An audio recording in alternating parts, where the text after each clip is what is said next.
Good afternoon, Board and Policy Council members. My name is Karen Ennis, and welcome to the 2021 Board and Policy Council training. Our mission at Triumph is to support the education, well-being, and self-sufficiency of young children and their families through high-quality early childhood programs and community engagement.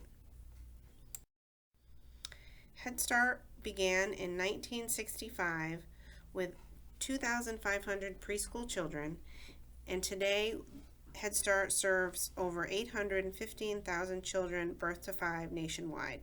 Triumph Inc. was one of the very first Head Start programs in the country.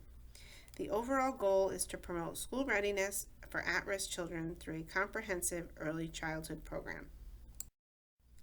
What makes Head Start different from other programs is that parents are empowered to actively participate in the shared decision-making process through a formal structure called shared governance. Inclusive leadership is the philosophy that we run the program, and the Head Start Act of 2007 and the Head Start Program Performance Standards are the documents that outline the roles and responsibilities of the Policy Council and Governing Board, and it also sets the expectations for all programming, including program governance. Inclusive leadership is a philosophy that breaks down the different types of how we work together to ensure the smooth running of the program. Management is responsible for the day-to-day activity, and we are responsible for informing Policy Council and Governing Board about decisions being made. The Policy Council determines the direction of the program in concert with the management team. And the governing body has legal and fiscal oversight, and it builds on the skills of the management staff and Policy Council to provide leadership. So these three entities all work together to support grantees on their 5-year journey, particularly around program planning. So general responsibilities are that the governing body is responsible for legal and fiscal oversight, including the safeguard of the federal funds. The Policy Council sets the program direction, and the management staff oversees day-to-day operations. And all of us working together provide leadership and strategic direction to the program. The Head Start governing bodies must embrace their legal and fiscal responsibility to ensure that funds are being used prudently and according to regulations, that the activities respond to the regulations, and they must be engaged and knowledgeable about the program's 5-year goals. We do also have requirements around who can be on the Board and Policy Council, and for the Board of Directors, we need to have at least one person that has expertise in early childhood and child development. We need to have a licensed attorney. We need to have someone who has background and expertise in fiscal management or accounting. We need to ensure there are parents of enrolled children or formerly enrolled children on the board. And we must select others that have expertise in education, business, or community affairs. And if those obligations cannot be met, we can hire an outside consultant to meet those obligations. The Policy Council must be elected by the parents of children who are currently enrolled in the program. 51% of the participants must be parents of children who are currently enrolled. And the remainder of the membership on Policy Council can be from the larger community. Communication at Triumph flows as such. So the management team right here, Triumph, oversees the day-to-day operations, and we have back and forth communication with Policy Council and Board of Directors. Policy Council and Board of Directors communicate with each other through our reporting and our liaisons to each body.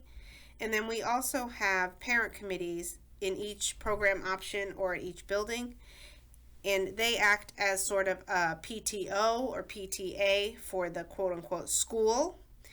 And it is important that Policy Council communicates what's going on at the governance level with those committees, as well as those committees having a voice to bring back information to the Policy Council and Board of Directors.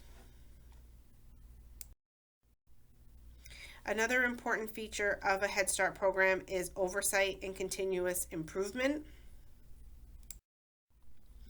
How we make sure that there's oversight and continuous improvement is through our reporting to the Board and Policy Council. There are required reports that we must give to you whenever they are released on a regular basis. So we must send out any communication from the Secretary of the U.S. Department of Health and Human Services. We must provide financial statements, including credit card expenditures. We must give you program information summaries, and we do that as well as the next number 4 enrollment reports through the Executive Director report that I give each month.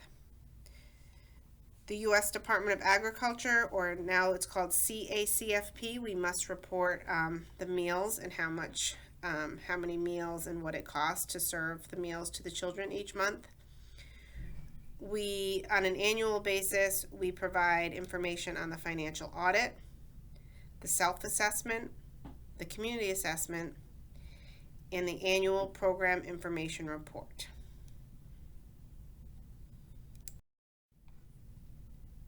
This is called the Head Start Management Systems Wheel, and it is a graphic that describes the planning, management, and oversight system. And the goal is that when there is a strong leadership and management system and services that all work together, it leads to high quality service delivery. And in the hope is that all these things working together will give us the ultimate goal of high quality child and family outcomes.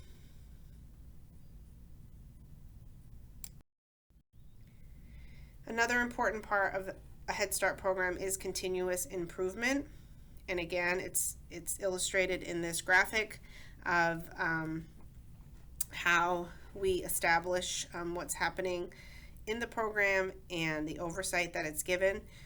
So we establish 5-year goals. We're doing that. You guys are aware that we're doing that very recently, and that we review those. We actually review those more often than annually, but the obligation is to review them annually. We look at them and we create an action plan and budget that reflects those goals.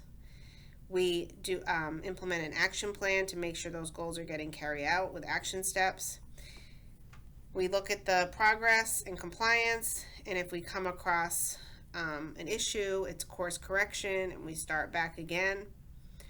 We also evaluate the progress on our 5-year goals through the annual self-assessment process, which many of you have already participated in and will participate in again this year.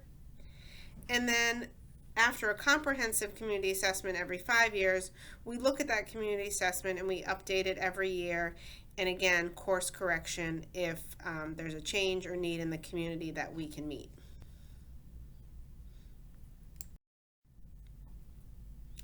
So there are certain requirements to enroll in a Head Start program.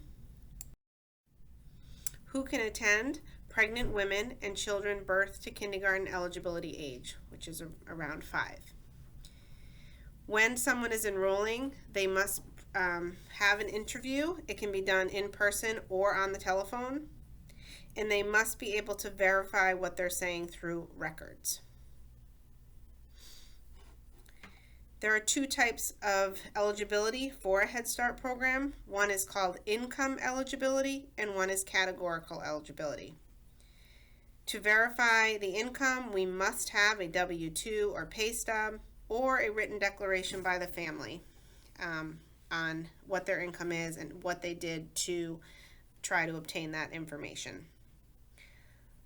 Categorical Eligibility is for children from homeless families, foster children, and families receiving public assistance such as TANF or SSI. And again, to the best of our ability, we try to verify that through documents, but if we can't, we can also take a self-declaration from the parents on one of those reasons. We also can accept children that are above the poverty guidelines. However, it can only be 35%. We can enroll an additional 35% of children that are 130 up to 130% of the federal poverty guidelines, or we can enroll an additional 10% that are above even the 130%, but we must ensure that we are meeting the neediest of families first before we enroll those types of children. Once a family is determined to be eligible for the program through one of those categories, we then use an internal selection criteria to prioritize the family's need for services. And that's it.